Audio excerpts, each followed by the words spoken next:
AVM coaching centre Kotananduru మీ పిల్లల బంగారు భవిష్యత్తుకు భరోసా ఇచ్చే ఏకైక సంస్థ మన ఏవిఎం కోచింగ్ సెంటర్ కోటనందూరు. అతి త్వరలో న్యూ బ్యాచ్లు TET plus DSC, EAMCET, POLYCET, APRJC, Sainik, Navodaya. AVM coaching centre Kotananduru.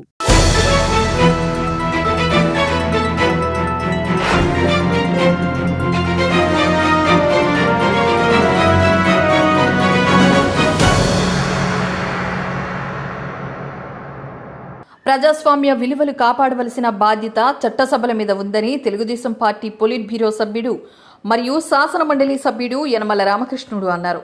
Tuni నియోజకవర్గం తేటగుంట తెలుగుదేశం పార్టీ కార్యాలయంలో మీడియాతో మాట్లాడుతూ గత ప్రభుత్వం 5 సంవత్సరాల కాలంలో ప్రజలు, రాజకీయ పార్టీలు, వివిధ రకాల సంస్థలు అనేక రకాలుగా ఇబ్బందులు పడ్డాయని, ప్రజల యొక్క దీవెనలతో ప్రభుత్వం మారి మంచి సుపరిపాలన రావాలని మార్పు కోరుకున్నారని అన్నారు.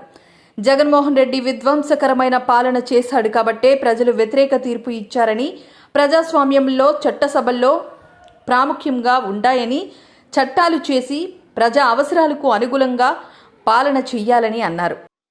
గత 5 సంవత్సరాల్లో ప్రజలు కానీ, రాజకీయ పార్టీలు, అదేవిధంగా వివిధ రకాలైనటువంటి సంస్థలు అనేక రకాలైనటువంటి ఇబ్బందులు పడ్డారు. 5 సంవత్సరాల యొక్క రాక్షస పాలనలో అనేక ఇబ్బందులకి గురయ్యారు. ఇప్పుడు ప్రజల యొక్క దీవెనతో ప్రభుత్వం మారడమే కాకుండా ప్రజలందరూ కోరుకున్నది ఒక మార్పు రావాలని. మార్పు అంటే గత 5 సంవత్సరాల్లో జరిగినటువంటి అకృత్యాల నుంచి, దౌర్జన్యాల నుంచి ఒక సుపరిపాలన రావాలనేటువంటి ప్రజలు కోరుకుని మార్పు తీసుకొచ్చారు. గత 5 సంవత్సరాల్లో ఉండేటువంటి వరస్ట్ గవర్నెన్స్, ఎప్పుడు కూడా అటువంటి గవర్నెన్స్ చూడలేదు. నేను దాదాపు 41 సంవత్సరం నాకు రాజకీయంగా ఏ ముఖ్యమంత్రి కూడా ఈ విధంగా బిహేవ్ చేయలేదు. సరే, ఆ విధంగా ఒక విధ్వంసకరమైనటువంటి పాలన ప్రవేశపెట్టాడు కాబట్టి అతను కూడా రాజకీయంగా విధ్వంసం అవటానికి ప్రజలు మార్పు కోరుకున్నారు, కొత్త ప్రభుత్వాన్ని తీసుకొచ్చారు.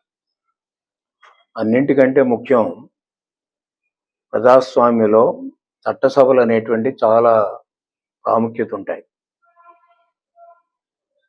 సరే, పార్లమెంట్ కానీ, శాసనసభలు కానీ, శాసనమండలి కానీ, ఇవన్నీ కూడా చట్టసభలు. చట్టాలు చేసి ప్రజలకి సౌకర్యాలు సమకూర్చడానికి, ప్రజల అవసరాలు తీర్చడానికి చేసేటువంటి చట్టసభలు. సరే, పార్లమెంట్ అవి ఎలా ఉన్నప్పటికీ కూడా గత 5 సంవత్సరాల్లో చట్టసభలు, మన శాసనసభ సమావేశాలు చూస్తే చాలా దారుణమైనటువంటి విధానాన్ని అవలంబించింది 5 సంవత్సరాల్లో ఉన్నటువంటి రూలింగ్ పార్టీ. ఎందుకంటే ప్రతిపక్షాన్ని అణిచివేయాలనేటువంటి విధానంతో ప్రతిపక్షానికి అవకాశం ఇవ్వకుండా ఏ ఇష్యూ మీద మాట్లాడటానికి, అదే మాట్లాడాలని గట్టిగా ఏదైనా ప్రయత్నం చేస్తే ప్రతిరోజు కూడా ప్రతిపక్షాన్ని సస్పెండ్ చేసినటువంటి సంగతిని అందరూ చూశారు. అంటే నాకు 151 వచ్చాయి కాబట్టి నా ఇష్టం వచ్చినట్టు పరిపాలిస్తా అన్నటువంటి విధానాన్ని కూడా చట్టసభల్లో ప్రవేశపెట్టడం చాలా దారుణమైనటువంటి విషయం. అసలు ప్రజాస్వామ్యం అంటేనే డిబేట్ చేయాలనేది దాని అర్థం.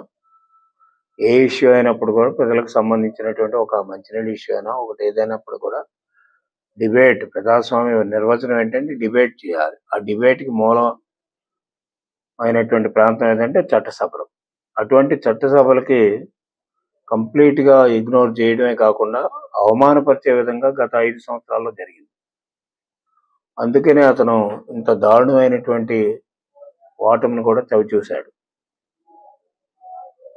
కొత్త ప్రభుత్వం వచ్చింది, అంచేత మళ్ళీ కొత్తగా ప్రభుత్వం మొదలు పెట్టవలసినటువంటి అవసరం ఉంది. చట్టసభల్లో సరి అయినటువంటి డిబేట్స్ జరిగే విధానాన్ని అవలంబించాలి ఏ ప్రభుత్వం అయినప్పటికీ కూడా. ఇప్పుడు మా ప్రభుత్వం కూడా ఆ లైన్లోనే వెళ్ళాలనేటువంటిది అందరి యొక్క, మా ముఖ్యమంత్రి చంద్రబాబు నాయుడు గారి యొక్క ఆకాంక్ష. ఎందుకంటే ప్రజల సమస్యలను చర్చించడానికే చట్టసభలు ఉండేది. ప్రతిపక్షాలకు అవకాశం ఇవ్వడానికే చట్టసభలు ఉండేది. ప్రతిపక్షాలను వాటిని సరిగ్గా ఉపయోగించుకుంటే ప్రజలకు కూడా ఉపయోగపడతాయి. అంతేగాని ప్రజా సమస్యలు వదిలేసి చట్టసభలు వదిలేసి ఎక్కడికో పోతాం అంటే కూడా అది కూడా సరి అయినటువంటి విధానం కాదు. కొన్ని సందర్భాల్లో కొన్ని జరుగుతున్నాయి. ఆ విధంగా జరగకూడదు అనేటువంటిది ప్రజాస్వామ్య విలువలను కాపాడవలసినటువంటి బాధ్యత. ప్రజాస్వామ్యంలో చట్టసభల యొక్క ఎథిక్స్ని పాటిస్తూ, చట్టసభల యొక్క రూల్స్ని పాటిస్తూ, చట్టసభలు ప్రజలకు ఉపయోగపడే విధంగా చేయవలసినటువంటి బాధ్యత ప్రతి ప్రభుత్వం మీద ఉంది. ఈ ప్రభుత్వం మీద కూడా ఉంటుంది.